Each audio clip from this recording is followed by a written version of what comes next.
Good morning everyone. Today we are going to start our new chapter number 11 algebra. जैसे कि हम जानते हैं कि हमारे पास मैथमेटिक्स की बहुत सारी ब्रांच होती हैं।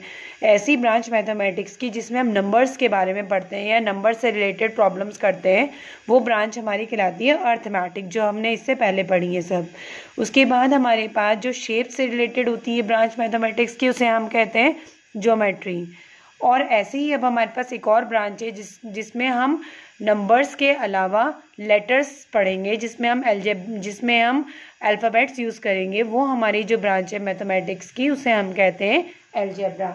तो अलजेब्रा जो है आपकी वो ब्रांच है मैथमेटिक्स की जिसमें हम नंबर्स का यूज़ करते हैं। तो आपके पास जब भी हम कोई अलजेब्रा की बात करते हैं, तो अगर हम यहाँ देखें तो हमारे पास अगर हम लेटर एल बनाते हैं, एक एल बनाया है मैंने, फिर एक और एल बनाया है इसके आगे, फिर एक और एल बनाया है इसके आगे, इस तरह से हम एल बनाते जाएंगे तो मैचस्टिक पैटर्न में हर बार 2 यूज होगा। कितने भी एल बनाते जाओ तो इसका मैचस्टिक पैटर्न होगा 2n। n का मतलब नंबर, जैसे 2 बनाने, 3 बनाने, 4 बनाने, कितनी मैचस्टिक यूज होगी। ठीक है, हम कोई और शेप बनाते हैं, मान लीजिए हम जो बनाते हैं सी बनाते हैं, एक सी में 3 मैचस्टिक हुई। अगर हम 2 करेंगे तो 6 हो जाएंगी, 3 करेंगे तो 9 हो जाएंगी, इस तरह से हम बढ़ाते चले जाएंगे। तो अगर हम इसे बढ़ाएंगे तो इसमें कितनी मैचस्टिक हुई थी 3, तो इसका रूल हो जाएगा आपके पास 3n।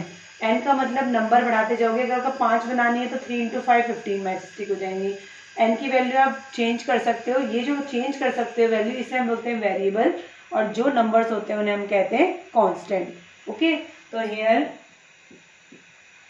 3 is known as constant, इन्हें हम कांस्टेंट कहते हैं जो फिक्स है।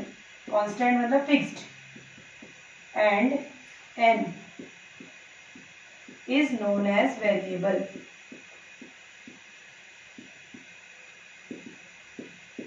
n को हम वेरिएबल कहते हैं क्योंकि n बदल सकता है। 1 रखोगे तो 1 मैचस्टिक आ जाएगा, 2 रखोगे तो 2 मैचस्टिक के पैटर्न ये बनते चले जाएंगे। तो algebra is a branch of mathematics. Algebra जो है, it is a branch of mathematics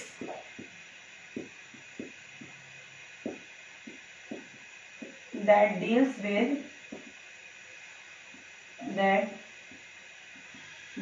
with alphabets, letters लिख सकते हैं मैंने, ठीक है, और वेरिएबल्स एंड नंबर्स, जिन्हें हम कांस्टेंट बोलते हैं, constants with mathematical operations. Mathematical operations कौन से होते हैं? जो हम एडिशन, सब्ट्रैक्शन, ये सब यूज करते हैं, इन्हें हम क्या कहते हैं? Mathematical operations. तो अलजेब्रा हमारी ब्रांच ऑफ मैथमेटिक्स है जो हमारी डील करती है use of constant variables with mathematical operations. Okay, तो हमारे पास ये हो गई अलजेब्रा। इसके बाद हमारे पास इसकी एक्सरसाइज अगर हम स्टार्ट करें तो इसकी एक्सरसाइज 11.1 में जो पहला क्वेश्चन है उसमें आपके पास रूल पूछा है कि हम अगर मैचस्टिक पैटर्न से टी बनाएंगे, अगर हम टी बनाते हैं तो टी बनाने में हमारा कौन सा रूल यूज होता है। फर्स्ट क्वेश्चन का फर्स्ट पार्ट, टी लेटर का हम बनाएंगे तो इसके लिए देखो 1 और 2n, n की जगह x y z कुछ भी लिख सकते हैं, कोई भी वेरिएबल। नंबर को मैंने n ले लिया, आप x ले लो, a ले लो, b ले लो, कुछ भी ले लो, आप कुछ भी ले सकते हो। अगर आपको z बनाना है, अगर आपको z बनाना है 1 2 3, तो आपकी कितनी मैचस्टिक यूज हो रहे हैं? 3n। तो इसका रूल हो गया 3n, यानी जितने हम z बनाते रहेंगे उसका रूल जो जाएगा वो जाएगा 3n। उसके बाद अगर हम लेटर u बनाएंगे, u 1 2 3, तो इसके 3n।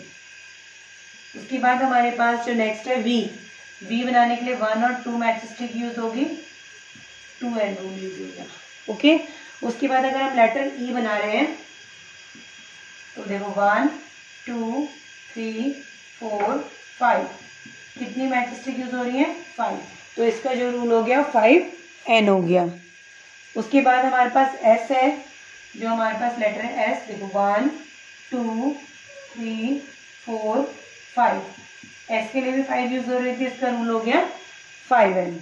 और लास्ट हमारे पास बोला है ए बनाने के लिए देखिए उन्होंने जो यूज किया है, जो उसको ए बनाया है वो इसलिए से बनाया है 1 2 3 4 5 एंड 6, तो इसका रूल हो गया 6n।